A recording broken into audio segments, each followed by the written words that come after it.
ज्ञान वत्सल स्वामी के motivational video देखने के लिए चैनल को सब्सक्राइब कीजिए और बेल आइकन को क्लिक कीजिए। धन्यवाद। આત્મહત્યા કરી લો, મરી જાઓ એટલે સોલ્યુશન આવી જાય. ટ્રેનના પાટે હુઈ જાય છે. મરવાથી સોલ્યુશન આવે? મરવાના પુસ્તકો બહાર પડે છે. એક પુસ્તક બહાર પડ્યું છે, હાઉ ટુ સુસાઇડ ઇઝીલી. સરળતાથી કરી તેમ મરવું એનું એક પુસ્તક બહાર પડ્યું છે. મેં એનો આર્ટિકલ આખો વાંચ્યો છે. કારણ કે કેટલાક લોકોને જીવતાય નથી ફાવતું અને મરતાય નથી ફાવતું. ટ્રેનના પાટા પર ટાઈમ જોયા વગર ગયા હોય, એમાં ટ્રેન ટાઈમે ના આવે એટલે કંટાળીને પાછા ઘેર જઈને હોઈ જાય.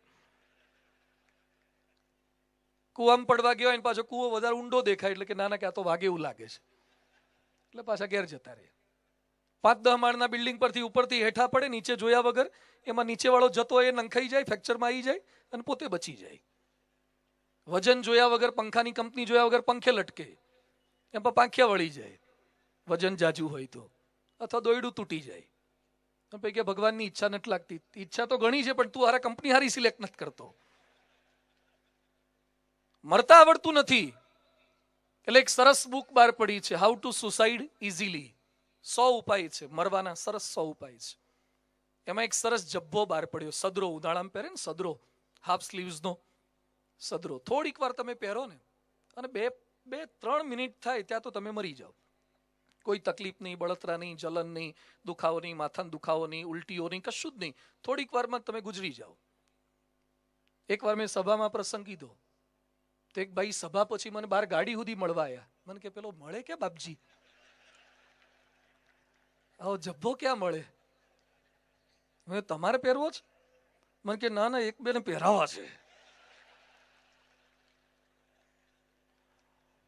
માણસ કા મરે કા બીજાને મારે. આપણી તકલીફ આ છે. દુઃખ પડે એટલે મરી જાઓ. મરી જાઓ એટલે કઈ સોલ્યુશન આવી જવાના છે? મરવાથી કોઈ સોલ્યુશન નથી. ક્યારેય વિચાર ન કરો. ભગવાન સ્વામિનારાયણ શિક્ષાપત્રીમાં લખ્યું છે, આત્મઘાતસ્તુ ન કર્તવ્યમ. આત્મહત્યા કરે ન કરવી. દુઃખ સાથે મારે કહેવું પડે છે, ભારતની અંદર રોજના 2000 માણસો આત્મહત્યા કરે છે અને 2018 ની અંદર વિશ્વની અંદર મહત્તમ આત્મહત્યાની અંદર ભારતનું નામ આવ્યું છે. આખા વિશ્વની અંદર મહત્તમ આત્મહત્યાની અંદર ભારતનું નામ. ગયા વર્ષે ભારતની અંદર 98,000 યુવાનોએ આત્મહત્યા કરી છે. 98,000 યુવાનોએ આત્મહત્યા કરી છે. જે 15 થી 22, 25, 30 વર્ષની ઉંમરના યુવાનો યુવતીઓ આત્મહત્યા કરે છે. શા માટે? શું શીખવાડ્યું સ્કૂલો દ્વારા, કોલેજો દ્વારા? કઈ ડિગ્રી આપી? કયા સર્ટિફિકેટ આપ્યા? કઈ ક્વોલિફિકેશન આપ્યું? શીખવાડી નથી શકતા કે પ્રશ્નોની અંદર રહેવું કેમ. આત્મહત્યા કઈ સોલ્યુશન નથી. હું ભાવનગર ગયો તો એક લેક્ચર હતું 10મા 12માના વિદ્યાર્થીઓ માટે. પ્રવચન મેં પૂરું કર્યું. એક વિદ્યાર્થી મને મળવા માટે આવ્યો. મને કે મરી જવું છે. 10માનો હતો, બહુ નાનો લાગતો હતો. તું કેમ મરી જવું છે? મને કે રિઝલ્ટ ખરાબ આવે એવું લાગે છે. બધું એડવાન્સમાં મરી જવું છે. આયા પછી મરે ઠીક છે, હજી એ ના મરવું જોઈએ, પણ આવે એવું લાગે છે. બધું કેમ અત્યારથી તને એવું લાગે છે? તારા ટકા નથી આવતા? મને કે ગણિત, વિજ્ઞાન, સમાજ વિદ્યા એનું ગ્રાન્ડ ટોટલ 40-45 થાય છે.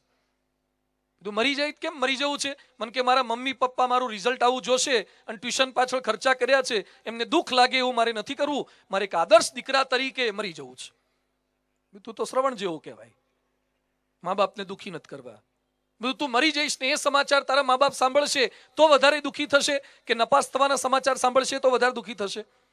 મને કે આમ તો મરવામાં વધારે દુઃખી થાય. દુઃખી કરવાના જ છે, જેમાં ઓછા થતા એવું કરને. મરવાથી સોલ્યુશન? વચ્ચે અમદાવાદની અંદર કાંકરિયામાં એક છોકરો મરવા પડતો હતો. 10મા 12માનું રિઝલ્ટ આવે ને ત્યારે અમદાવાદમાં, કાંકરિયામાં, વડોદરામાં સુરસાગર, જામનગરમાં લખોટા તળાવ, ભુજમાં હમીરસર તળાવ, ત્યાં જ્યાં તળાવ હોય મરે એવું હોય ત્યાં ઊભા રાખે પોલીસને, કારણ કે અમુક લોકો પડવા જાય. એમાં અમદાવાદમાં એક છોકરો કાંકરિયા તળાવમાં પડવા જતો એટલે પોલીસે રોક્યો. ભાઈ કેમ પડવું છે? કે મરી જવું છે. કેમ? કે રિઝલ્ટ બહુ ખરાબ આવ્યું છે. પછી શું થશે?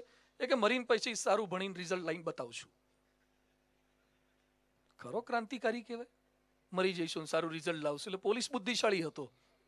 પોલીસ કે તું મરી જઈશ ને નવો જન્મ આવે સીધો નીટમાં જીમાં આવીશ, તું 12થમાં આવીશ, એ ગ્રુપમાં બી ગ્રુપમાં આવી જઈશ. ના કે પેલો ડાયપરમાં આવીશ, બાળોતિયામાં આવીશ, પેલો તો કિન્નર ગાર્ડનમાં, નર્સરીમાં, જુનિયર પ્લે હાઉસમાં એમાં આવીશ. તો પોલીસ કે દરેક ધોરણની એક પરીક્ષા તો થાય. નાના કે એમ તો 3 થાય, ટ્યુશનની જુદી થાય.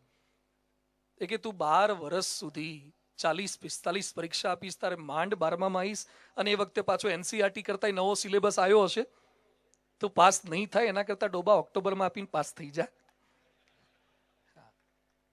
મરી જવું છે પછી આમ કરવું છે ને તેમ કરવું છે. અહીંયા બેઠેલા બધાને મારી વિનંતી છે, ગમે તેવા દુઃખ પડે, પ્રશ્ન આવે, કદાચ આપણાથી આર્થિક રીતે પણ મોટી ભૂલ થઈ જાય, કદાચ આપણાથી ચારિત્રની કોઈ ભૂલ થઈ જાય, છતાં પણ નેવર ટ્રાય ટુ સુસાઇડ. ક્યારે મરવાનો વિચાર ન કરવો. ભગવાનને પણ પસંદ નથી. ભગવાને આપણને પૃથ્વી પર જીવવા માટે મોકલ્યા છે, સારું જીવવા માટે મોકલ્યા છે. દુનિયાના દરેક તાળાની ચાવી હોય છે એમ દુનિયાના દરેક પ્રશ્નનો જવાબ હોય જ છે. તાળું બને ત્યારે ચાવી બની જ જતી હોય છે, તમને વાપરતા ફાવી જોઈએ. એમ પ્રશ્ન જ્યારે બને છે એ જ સમયે એનું સમાધાન મનની અંદર હોય છે. તો પ્રશ્ન એની વચ્ચે મરી જવું, કોઈને મારી નાખવા એ કોઈ સોલ્યુશન નથી. જે તમને નડે છે મારી નાખવા, પતાવી દેવા એ કઈ સોલ્યુશન છે? અને એમ બચી શકાય. માઇકલ જેક્સન બહુ જ પૈસાવાળો હતો, છતાં એને 23 જણા નહોતા ગમતા. એના માટે એને યજ્ઞ કર્યો હતો, ડચ તાંત્રિક રાખ્યો અને 75 લાખ રૂપિયા ડચ તાંત્રિકને આપ્યા હતા યજ્ઞ કરવા માટેના. એમાં એને જે 22-23 જણા નહોતા ગમતા એના નામ લખાયા હતા. સ્ટીવન સ્પિલબર્ગ, જેણે જુરાસિક ફિલ્મ ડિરેક્ટ કરી હતી. આવા 23 જણાને મારી નાખવા માટે માઇકલ જેક્સને 75 લાખ રૂપિયાનો ખર્ચો કર્યો હતો. તમારા પ્રશ્નના સોલ્યુશન બીજાને મારી નાખો, સોપારી આપી નાખો અને કોઈને મારશો એટલે ભગવાન યાદ નહીં રાખે. યાદ રાખજો, હાઈકોર્ટ સુપ્રીમ કોર્ટમાંથી છટકી શકાશે. એમાં બહુ નથી છટકાતું. શરૂઆતમાં એમ લાગે કે ગાય ઘાસ ખાય તો દૂધ આપે. અહીંયા તો સીધી અમુકને તો ઘાસ ખાધા પછી રબડીઓ જ નીકળતી હતી, પણ રબડી દેખાડી પછી તો જેલમાં જવું પડ્યું. તકલીફ થાય છે, પાછી થોડાક સમય પછી તકલીફ થાય છે. એ બધાની વચ્ચે પ્રશ્નના સોલ્યુશન શું છે નહીં યાદ આવે, ભગવાન યાદ નહીં રાખે. મહાભારતમાં સરસ ઉલ્લેખ આવે છે, ધૃતરાષ્ટ્રના 100 દીકરા મરી ગયા, 100 દીકરા મૃત્યુ પામ્યા.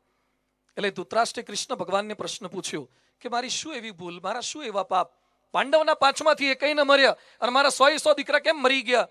એ સમયે કૃષ્ણ ભગવાન શું કહે છે, આ જન્મે તો તારી ભૂલ છે, પણ આજથી 50 જન્મ પહેલા તું પારધી હતો. આજથી 50 જન્મ પહેલા તું પારધી હતો અને એમાં તે એક ઝાડ ઉપર ઝાડ નાખી, નીચેથી અગ્નિ પ્રજ્વલિત કર્યો.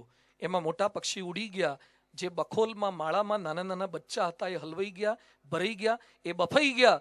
એ બચ્ચાની સંખ્યા 100 હતી. એના પાપે કરીને આજે 50 જન્મ પછી તારા 100 દીકરા મર્યા છે. યાદ રાખજો, ભગવાનના કમ્પ્યુટરમાં ક્યારેય વાયરસ આવતા નથી. એમાં કોઈ હેકર્સનું ચાલતું નથી, એમાં કોઈ કરપ્શન ચાલતા નથી. જે કઈ ભૂલ કરી હશે, કબીરજી લખે છે, ચીટી કે પાવ મેં ઝાંઝર બજતા હે वो भी मेरो साहिब सुनता है. ચીટી એટલે કીડી કેવડી હોય? પાલનપુરમાં કદાચ આવડી આવતી હશે. કીડી આવડી હોય, કીડીનો પગ કેવડો, કીડીના પગમાં બાંધેલું ઝાંઝર કેવડું, અને કીડી ચાલે ઝાંઝરમાંથી ઘૂઘરીનો અવાજ થાય કેવડો. ચીટી કે પાવ મેં ઝાંઝર બજતા હે વો ભી મેરો સાહિબ સુનતા હે. તો આગુ પાછું બારણું બંધ કરીને ભાઈ ભાભીનું કે આગા પાછાના ઘસાતા બોલે આવીશું. ઘસાતું કર્યું હશે, ખોટું કર્યું હશે. ભગવાનના કમ્પ્યુટરમાં ડેટામાં બધું સેવ નહીં થયું હોય. દરેકના ફળ મળે છે. ભગવાનના દરબારમાં દેર પણ નથી અને અંધેર પણ નથી. દેર તો આપણને લાગે છે, આપણી દ્રષ્ટિએ જોઈએ છે. એટલે દરેકના નિશ્ચિત સમય છે. એટલે કદાચ મરી જઈએ, કોઈને મારી નાખીએ, એ પણ પ્રશ્નના સોલ્યુશન નથી.